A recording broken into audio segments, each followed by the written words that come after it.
Pertama, pengertian komunikasi interpersonal dan komunikasi intrapersonal.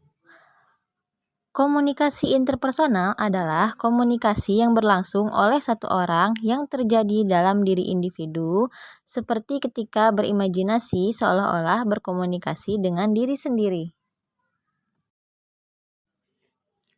Komunikasi intrapersonal menurut De Vito adalah komunikasi antara orang-orang secara tatap muka.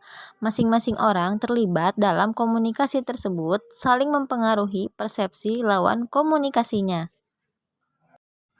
Unsur-unsur komunikasi interpersonal dan komunikasi intrapersonal diantaranya adalah penguraian kode. Penguraian kode adalah bagian yang harus dilalui di mana pesan atau informasi dimasukkan ke dalam otak dan membuat makna. Kemudian integrasi, yakni bagian dari komunikasi interpersonal di mana potongan-potongan informasi yang berbeda disatukan. Yang ketiga, memori atau ruang penyimpanan dalam komunikasi yang mengacu pada kemampuan untuk menyimpan dan informasi dan mengingat kembali. Kemudian serangkaian persepsi. Nah, ini adalah beberapa unsur yang digunakan dalam komunikasi interpersonal.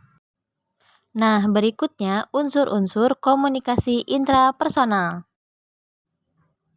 Yang pertama, adanya peran manusia. Seperti deskripsinya, jadi komunikasi intrapersonal yakni komunikasi dua arah.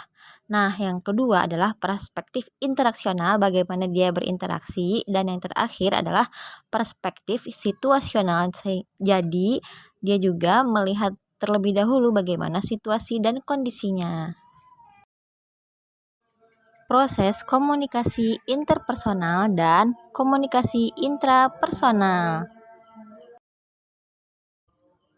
Proses komunikasi interpersonal diawali dengan yang pertama, yaitu sensasi atau rangsangan stimulus yang dapat berupa rangsangan internal atau rangsangan eksternal. Kemudian persepsi atau pendapat yang muncul dalam diri.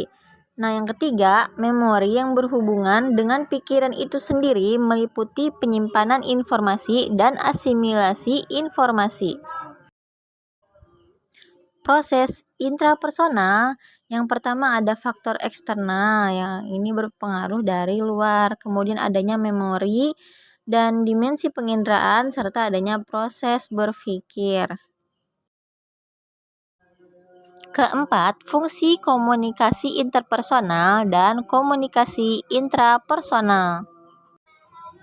Fungsi komunikasi interpersonal yang pertama menumbuhkan kesadaran diri untuk aspek kepribadian mereka, dan rasa percaya diri membuat seseorang merasa aman sehingga meningkatkan kepercayaan diri masing-masing.